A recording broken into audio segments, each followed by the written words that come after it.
Bon, ici, quand tu mets tes bearings dans ton bloc, tu as des bearings qui s'appellent les truss bearings. Tu en as qui viennent à même le coussinet, qui sont moulés à même, puis tu en as d'autres qui sont séparés comme ça. Ces demi-lunes-là, c'est pour que quand tu pèses sur la clutch, ça pousse ta flywheel, puis ton crank se déplace comme ça. Ok? Fait que ça prend absolument ça, ces petits bearings-là. Tu vois, il y a des coches dedans pour laisser passer l'huile. Fait que moi, je vais juste mettre un petit peu d'huile ici pour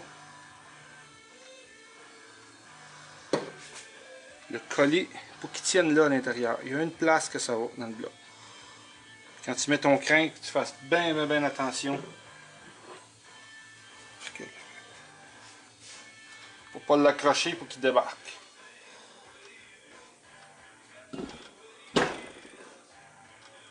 Okay. Là, je vais mettre une petite goutte d'huile sur chaque, sur les mains. Je vais prendre du plastic gauge. Je vais prendre de 2 à 6, de 1 à 3. Je vais prendre de 2 à 6. Ça coupe un petit bout. Ça fait longtemps que j'ai fait ça. Il y a la petite corde. Tu la tiens, tu en coupes un petit bout, tu vas le mettre où tu as mis de l'huile dessus, comme ça il ne tombera pas. Petit morceau ici.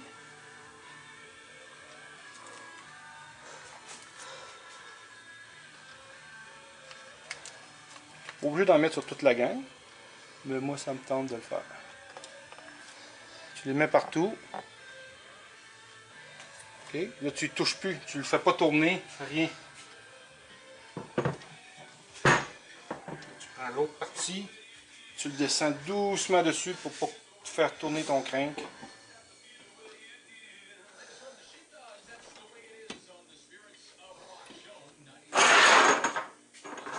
Là, t'es bon, tu mets un petit peu de lubrifiant sur tes filets. Ça, les bottes sont propres, sont secs. Mais si tu veux qu'ils tournent bien, puis même, je devrais peut-être même en mettre un petit peu en dessous du washer.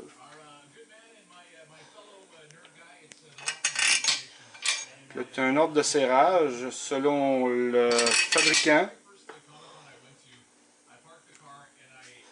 Ça.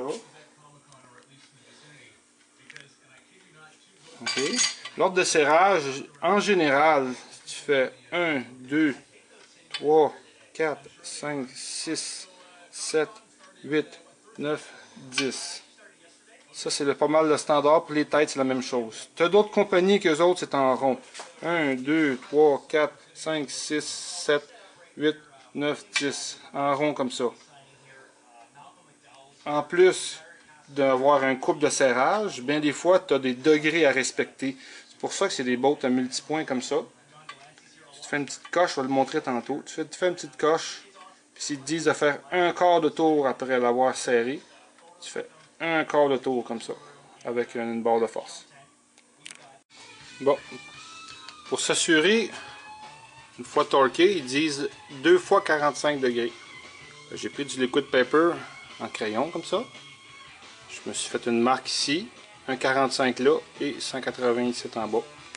On le voit peut-être pas, on va peut-être le voir sur celui-là un peu plus. Juste là. Même une petite marque blanche sur le côté là. Puis le fabricant il dit exactement dans quel ordre le serrer. Puis 16, 32 livres, 45 degrés plus 45 degrés.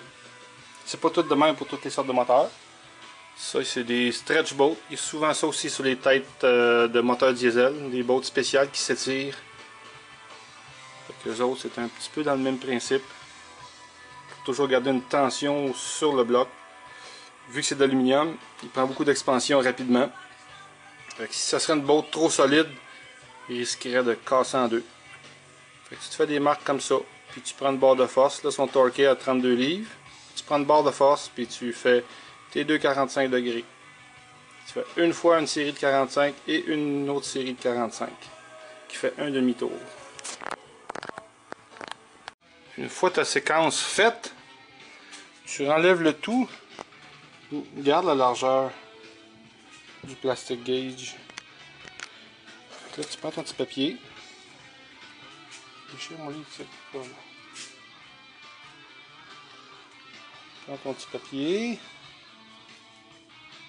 Oh, déchire. Ah, au complet. Bon, là, moi, je le veux en pouces. Fait que je regarde. Excuse, là. Du reflet pas mal, on voit pas bien. On regarde celui qui a la bonne largeur. On va juste enlever le surplus d'huile. Ah, là, on le voit très bien. Tu le vois-tu, là? Bon. Là, tu y vas avec ça. Ah, tu as 2 millièmes de jeu. Excuse si c'est pas trop focusé parce que là, je regarde qu'est-ce que je fais. S'ils sont trop maganés, tu peux aller sur ceux du crank. Ça revient au même. Fait que tu vois, en général, j'ai pas mal 2 millièmes de jeu. C'est la distance d'huile que tu vas avoir entre ton crank et ton coussinet. La pression d'huile, ton moteur tourne dans la pression d'huile. Qu'est-ce que je veux dire? C'est que ta pression d'huile tient ton crank comme dans le vide. OK? Comme un turbo. Un turbo, c'est la même chose. Il y a plusieurs petits trous alentour du shaft principal. La pression d'huile va tenir ta turbine centrée. Fait qu'elle tourne juste dans l'huile. C'est pour ça que ça tourne extrêmement vite. Fait que pour ça, pour limiter les dégâts, ta pression d'huile va faire un film alentour. Puis c'est ça qui va faire que ça va empêcher tes pièces d'user. C'est pour ça que de l'huile trop claire, ta pression d'huile abaisse, ton huile est plus facile à faire écraser et est plus liquide comparativement à de l'huile plus épaisse. Fait que ça c'est la partie du crank. Fait que ça, un coup que c'est fini, après, les autres sont montés pas de gasket, c'est juste du silicone sur la surface ici. Mais c'est pas n'importe quel silicone qu'il faut mettre, c'est du silicone RTV qu'ils appellent, qui dégage pas de vapeur, de vinaigre, qui va fausser ta sonde oxygène, puis qui peut donner des mauvaises données à ton ordinateur. Ça peut même scraper ta sonde oxygène.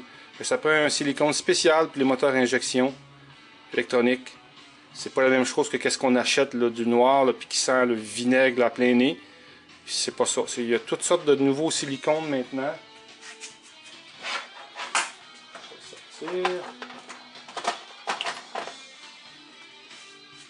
Là, mon tube il est pas mal magané, il est sale. Il appelle ça du RTV Silicone Rubber. C'est un silicone qui est gris.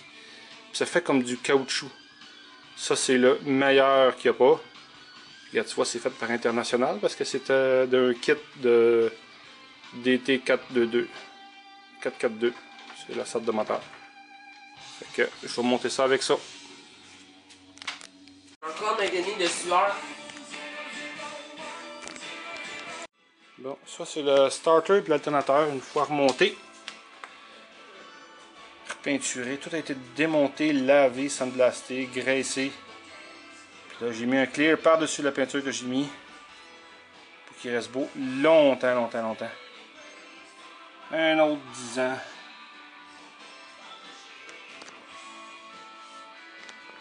Bon, là, ça va me prendre 2 sets de main. C'est pour ça que j'ai demandé à Jean de m'aider. Fait que je vais te déposer la caméra pour te montrer. Tu sais, j'ai mis de l'huile dans le cylindre, là. Puis je vais l'étendre tout le tour pour une pré-lubrification. Puis après ça, je vais monter le piston. Puis Jean, lui, avec un tournevis, il va guider le bout de la rod ici. Pour pas qu'il aille cogner sur le crank, qu'il fasse une coche, puis que ça abîme mon bearing. Des fois, tu as des rods qui ont pas de stud. Des fois, il y en a qui ont des studs ici. Fait que qu'est-ce qu'on fait, c'est qu'on met 2 petits bouts de tuyau dessus. Donc, comme ça, on peut le pousser et être tout seul, sans que ça arrive que ça cogne sur le crank pour le maganer. Fait que j'ai mis de l'huile sur la surface du bearing. Fait que moi, je vais déposer la caméra, puis de loin, mais tu vas pouvoir voir mes courbes voluptueuses.